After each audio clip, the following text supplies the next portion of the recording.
Hello everyone. Good morning from Canada. I hope you are doing well. I hope you're having a fantastic Wednesday wherever you are in the world. Welcome to this live English lesson. If you are new here, my name is Jacob from jacobteacher.com, and I come live on this YouTube channel every Wednesday. Today, we're going to have a really awesome live lesson. I'm excited for this live lesson. I'm sure that many of you have recently heard about some of the things happening at Facebook. In the past month, there was a big scandal for Facebook. It was revealed that Facebook had been selling people's personal information to another company. We're going to talk about that scandal today. We're going to listen to Mark Zuckerberg testify before Congress. We're going to watch a video of him testifying before the US Congress, and we are going to learn some new, very advanced English vocabulary words. But if you're new here, if this is your first time seeing my face, make sure to hit that subscribe button and give me a big thumbs up if you enjoy this video. I'd love to have you as a subscriber, and let me know in the comments section where you are watching from. I see that Bella is watching. Bruna, hello from Brazil. Patricia, Junior, Vivian, Furat, Shazia, Gil, Dr. CJ, Victor, first time here. Awesome. Nice to have you here. Lenold, Shridan Stefanovic, that name will forever be difficult for me. Fatima, Supapina, Lilit, Berta, Shazia. Yes, the live, but couldn't understand. Oh, you saw the live, Shazia, but couldn't understand. Cool. We're going to look at one small portion of the live lesson of the live testimony, and we will break that down. So just a short little portion here. Fatima says she can't hear anything. I'm assuming that's just an issue on your end, Fatima, because everyone else seems to be hearing me okay.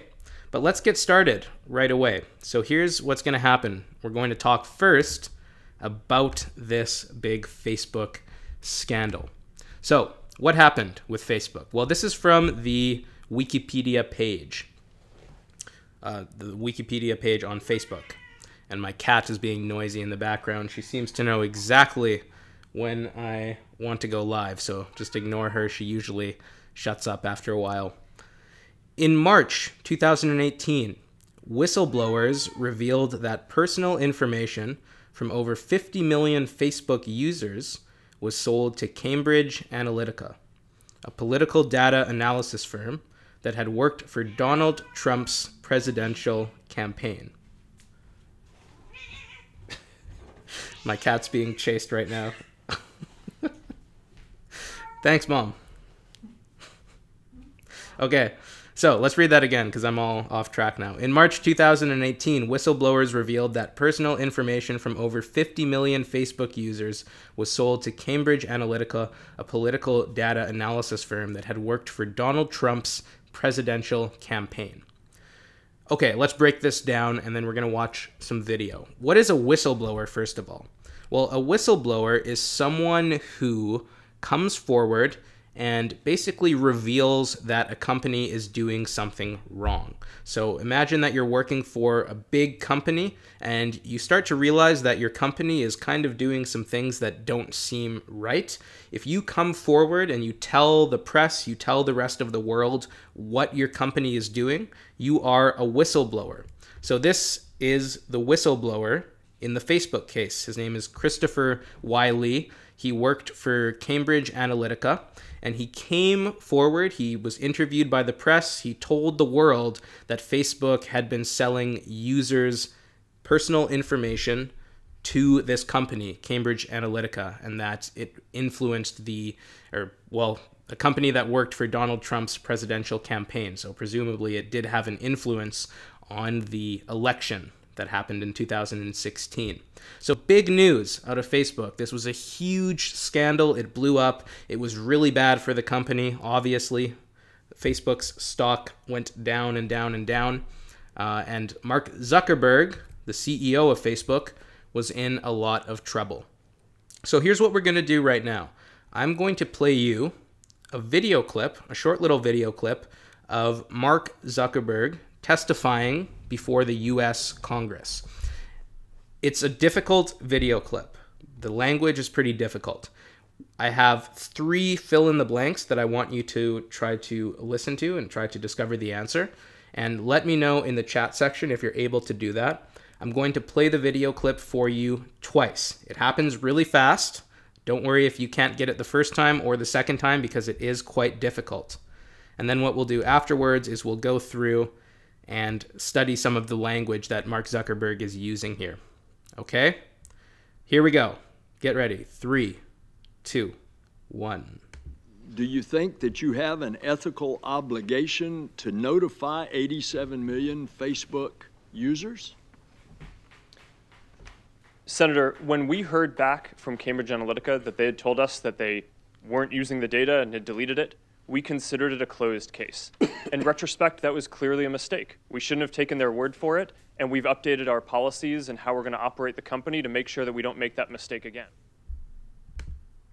Okay, did you catch that? Let's try one more time. I'm going to play it one more time for you, and then I'm going to go to the chat room to see if you guys got the answers. Here we go. 3, 2, 1. Do you think that you have an ethical obligation to notify 87 million Facebook users? Senator, when we heard back from Cambridge Analytica that they had told us that they weren't using the data and had deleted it, we considered it a closed case. In retrospect, that was clearly a mistake. We shouldn't have taken their word for it, and we've updated our policies and how we're going to operate the company to make sure that we don't make that mistake again. All right, how did you guys do? I'm going to come check out the chat room right now. It's been a while. Let's see. Hi from Korea. Grace, Abby is hungry. Abby just ate this morning, so I don't know what her problem is, but she shouldn't be hungry. A witness. Ethical retrospect. Ethical in retrospect. Ethical obligation. 2 taken their words. Ethical obligation and retrospect. Very close. You guys are close. We're going to learn these words as we go through the lesson. We're going to break them down. And why don't I play it for you one more time with all of the subtitles so that you can see what the answers are. Here we go. 3, 2, 1. Do you think that you have an ethical obligation to notify 87 million Facebook users? Senator, when we heard back from Cambridge Analytica that they had told us that they weren't using the data and had deleted it, we considered it a closed case. In retrospect, that was clearly a mistake. We shouldn't have taken their word for it, and we've updated our policies and how we're going to operate the company to make sure that we don't make that mistake again. Okay, so some of you got the words, some of you know them now. We're going to talk about what these words mean. Okay, so the first one. Do you think, this senator asks, do you think you have an ethical obligation to notify 87 million Facebook users? Okay, what does this mean, ethical obligation? Well, when we're talking about ethics, what we're really talking about is right and wrong. How should one behave in the world? What is right and what is wrong? Of course, humans have been debating what is moral, how people should behave for as long as humans have been around. So it's a very intense philosophical debate. It always has been. But ethics basically has to do with morality. Now, an obligation is basically a duty that you have. If you have an obligation, it means you have a duty to do whatever that thing is. Many of you have obligations to go to work every day. Some of you have obligations to your family. You have obligations, duties that you have to do. So when we combine these two words, an ethical obligation is something that you have to do because it is the right thing to do, morally speaking. Okay, let's look at some examples here. Imagine that you work at a grocery store and you're working, you see someone come into the store who looks a little bit suspicious. And you watch this person, and after a while, you see them steal some food. Well, maybe you have an ethical obligation to tell your boss that someone was stealing food. You could say, I have an ethical obligation to tell my boss if I see someone stealing food. You have to tell your boss because it's the right thing to do in this situation, right? And it's also probably required at your job. Here's another example. This one, I think, is an even stronger example. So imagine that you're a doctor and you are walking down the street and suddenly you see someone, you see a crowd of people, and you see an injured person. The crowd is surrounding the injured person. Well, maybe the doctor had an ethical obligation to help the injured person. So the doctor goes over, he or she helps the injured person, and we could say afterwards, the doctor had an ethical obligation to help the injured person. He had an obligation to do it. He had a duty to do it because it was the right thing to do. He had an ethical obligation. So I want you to tell me about an ethical obligation that you have in your life. I know it's a big, scary word, but it's pretty straightforward for the most part. Of course, ethics is not straightforward. Ethics is, like I said, a very complicated debate. But the idea of an ethical obligation, something that you have to do, a duty that you have, because it is the right thing to do, that's pretty straightforward. So tell me about an ethical obligation that you have. Let me know in the comment section.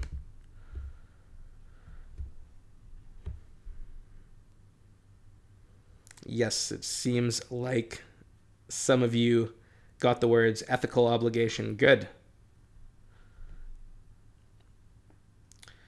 Good. So TS says soldiers have an ethical obligation for their country. We could say soldiers have an ethical obligation to protect their country. You could say for their country too, but it would be better to be more specific. Soldiers have an ethical obligation to protect their country. We have an ethical obligation to vote for our country, or to vote on policies, or to vote for, to elect our presidents, etc. And see, that's a perfect example of an ethical obligation that people would maybe argue. Some people would say, no, you don't have an ethical obligation to vote. Other people would say, no, you do have an ethical obligation to vote. So people argue about what ethical obligations are all the time. Patricia says, as a nurse, I have an ethical obligation to help people. Very nicely said, Patricia, and good work as a nurse. Shazia, I have an ethical obligation to save the lives of trauma patients. We would say an ethical obligation to do something. That would be the best way to phrase it. And yes, I know that Shazia is a doctor. She has an ethical obligation, also called the Hippocratic Oath, right? I think that's what that is basically. You have to help people. Bella says, I have an ethical obligation to feed my cat. Yeah, so perfect example. You have an ethical obligation to feed your cat. It's the right thing to do. If you're going to have a pet, you have to take care of your pet, because otherwise it's just harmful and horrible for the animal. Although Abby, my cat this morning, we fed her well. I promise all of you guys she's been well fed. She just gets moody sometimes, I think, especially when I'm live streaming, so... I have an ethical obligation to pay my master's studies on time. Good. So we could say Stefanovic, Shridan Stefanovic, you have an ethical obligation to pay your student loans on time. I think what you're probably talking about is student loans that you have. Or you could say to pay my tuition on time. Vivian, I have an ethical obligation to study hard and achieve high grades after all the money that my parents have spent on my education. Very nicely said, and I like the way you phrased that. And yeah, you could definitely think about it that way. I'm a supervision engineer, and my ethical obligation is to make sure that the work in the project is correct. Nicely done. Very nicely done. Ghazi, I have an ethical obligation, and it's something we have. We need the article before it. I have unethical obligation to help patients as a nurse. Very nice, Ghazi. I have an ethical obligation to help my mom because I can't pronounce my words today, because she is vision impaired.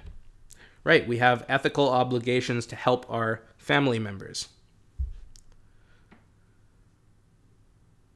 Right. Everybody has the ethical obligation to not break the law. Exactly.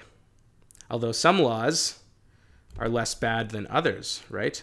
For example, I crossed the street today. There were no cars. I didn't have the light to cross the street. It wasn't my turn to cross the street as a pedestrian. But there were no cars, so I just crossed the street. We call that jaywalking in English. If you jaywalk, it means that you cross the street when it's not your turn to cross the street, which of course is against the law, but is it my ethical obligation to follow the law? I didn't feel like it was so immoral. So another example of how laws and morality and ethics can be debated. Okay, it seems like you guys understand this. There's a question from TS about obligation alone. You can use it in a very similar way. So I have an obligation to help patients as a nurse. That was one sentence.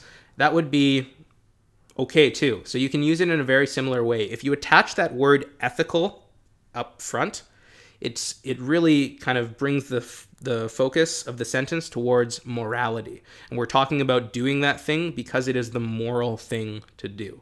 So that's how ethical affects this phrase. Okay? Grace says, I have an ethical obligation to teach young Japanese students how to learn English. Very nice. Cool, let's keep going. It seems like you guys understand this word well. It seems like you also enjoy using it in sentences, which is awesome. So next phrase I wanted to look at, in retrospect. This is a really good one to know. In retrospect. So this senator asks Mark Zuckerberg if he felt he had an ethical obligation to inform Facebook users about what had happened. And Mark Zuckerberg says, in retrospect, that was clearly a mistake. What does that mean, in retrospect? Basically, when we use this phrase, in retrospect, what we're doing is, in the present moment, we're thinking about a past event, something that happened in the past. And it means that we're about to talk about that event. Usually we use this phrase when our opinion about that past event has changed, okay? So in retrospect, that was clearly a mistake. What does that mean? Now that I think about it, when I think about it now, that was clearly a mistake. That's all it means. You might also hear some people say, in hindsight, that was clearly a mistake. And that basically means the exact same thing. I think I did a lesson on this channel months ago about the phrase in hindsight. But in retrospect, in hindsight, they mean very similar things. And we just use these phrases to talk about previous events that have happened. So imagine, well, I'm sure this is true for many of you, maybe. I'm saying this because I've seen this expressed in the comments before. In retrospect, I should have studied harder in high school. So you're talking about a past time, the time when you were in high school.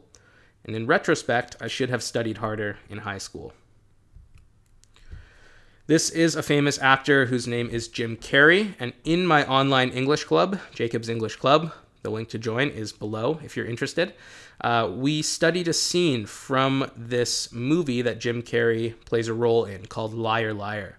And in this movie, Jim Carrey's character is a lawyer who has a real problem with lying. He lies all the time until his son makes a wish that his dad can't tell a lie. And so by the end of the movie, Jim Carrey's character, he learns essentially that lying is not a good thing to do, especially as a lawyer. So maybe his character could think, in retrospect, it wasn't right of me to lie in court. I had an ethical obligation to tell the truth. Here's how we're combining these two phrases together. In retrospect, it wasn't right of me to lie in court. I had an ethical obligation to tell the truth. So I want you to form your own sentences right now using this phrase, in retrospect. And I've left it pretty wide open, so you can tell me whatever you want to tell me. And I look forward to reading your comments here because it is so wide open. And you guys can be creative with this. Grace asks, remembering. Yeah, it's kind of like remembering. It's a phrase that it basically means when I think about what happened now. When I think about that thing that happened in the past, right now, blah, blah, blah, blah, blah. So in retrospect, I shouldn't have, we often use it too with the modal verb should. I shouldn't have done this, or I should have done that. In retrospect, I should have studied harder in high school. In retrospect, I shouldn't have stopped playing hockey. In retrospect, I should have read more books when I was in university, whatever it is. We often use it with should have. In retrospect, I should have.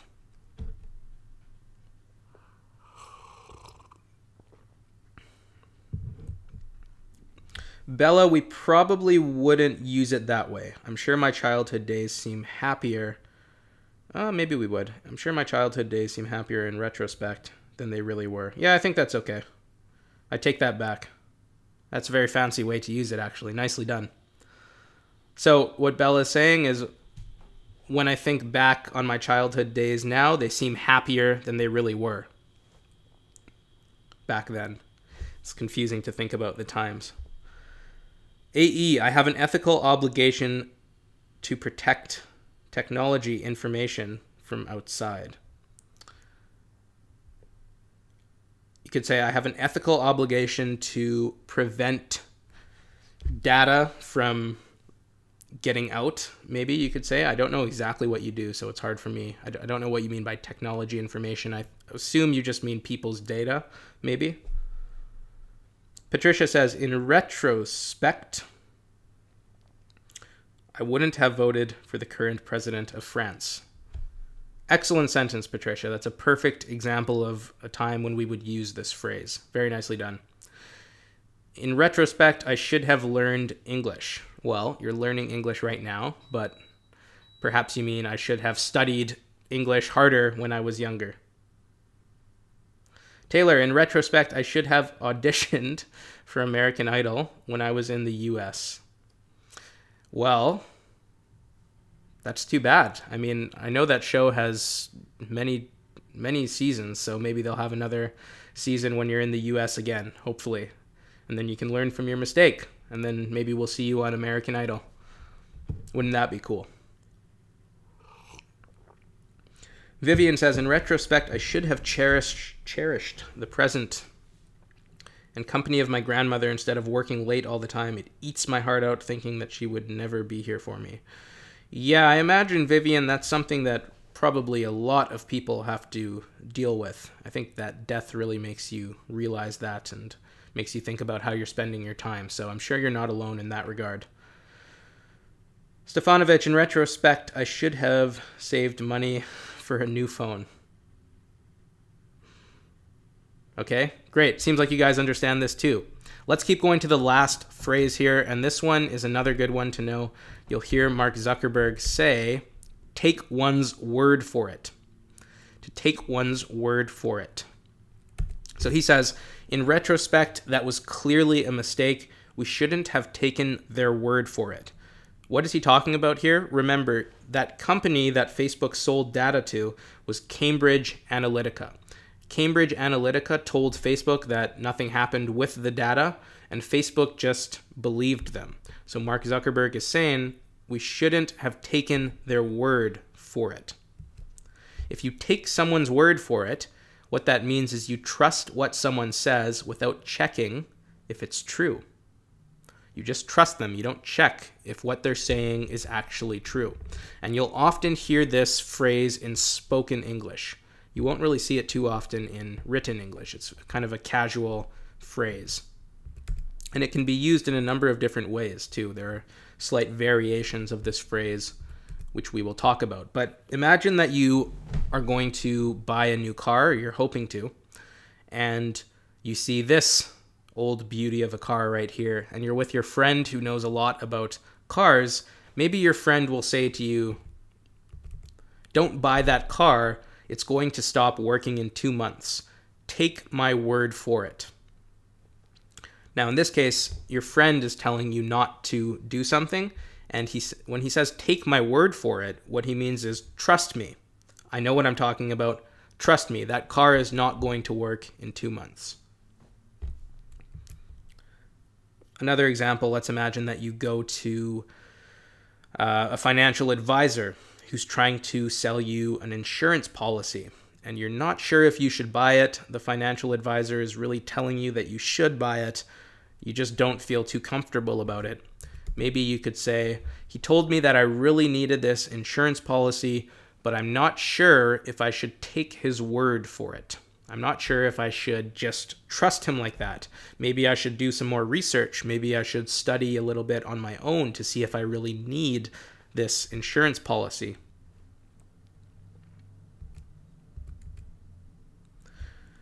Okay, so tell me about a time, last question of the day. Tell me about a time when you had to take someone at their word. When you had to take someone at their word. Now, this is a slight variation of the phrase, like I said, we were going to look at. If you take someone at their word, it basically means the same thing. You trust them without checking if what they're saying is true. You're forced to trust them. If you take someone at their word, you trust them. Maybe you're a little bit suspicious. Maybe you don't feel 100% about it, but you trust them and you hope that they're telling the truth. So tell me about a time when you had to take someone at their word.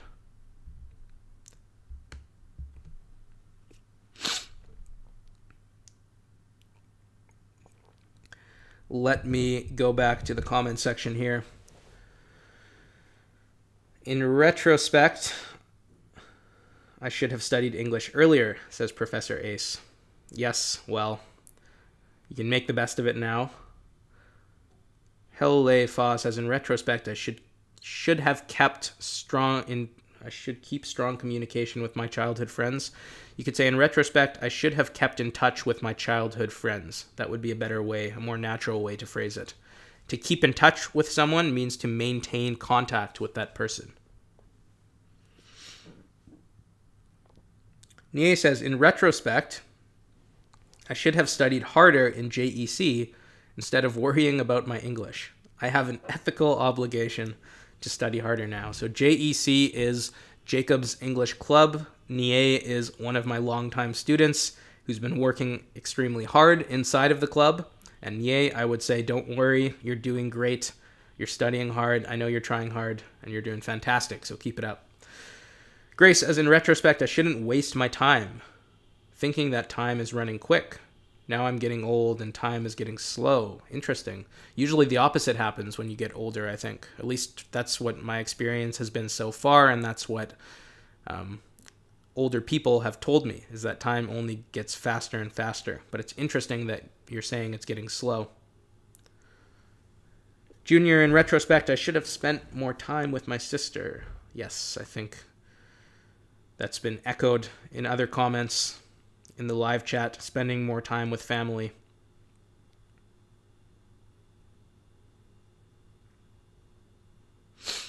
We should take our parents' words about our future. Patricia has a good one here. In retrospect, I shouldn't have taken my boyfriend at his word. He was a liar. So very nice job combining the two. Perfect. In retrospect, when I think about it now, I shouldn't have taken my boyfriend at his word. I shouldn't have trusted my boyfriend because he was a liar. That's a difficult one. I hope that you're okay about that. We should never take someone at their word. We should make our decisions based on information gathered from the internet. But can you take the internet at its word? It's hard to sometimes, right? My dad promised me that he was going to buy me a new phone for graduation, but he failed. I took his words seriously. Nicely done. Take one's word like a promise. It's kind of like a trust. You're saying, if you say, take my word for it. So, Stefanovic, take my word for it. You're doing well with your English. If I say it like that, it means trust me. You're asking someone to trust you. You're not saying I promise. That's a little bit different. But you're asking that person to trust you. So if you're saying it to someone, that's what you're doing. If you take someone's word for it, it's the opposite. You're trusting that person. So if you said in response to me, I'll take your word for it, it means I'll trust you, basically. Ghazi, when I had married, I take at their words from my parents. I'm not sure exactly what you're trying to say, Ghazi. That's a little bit confusing. Maybe tell me one more time before I take off here. Let me switch screens again because those are all the slides that I have.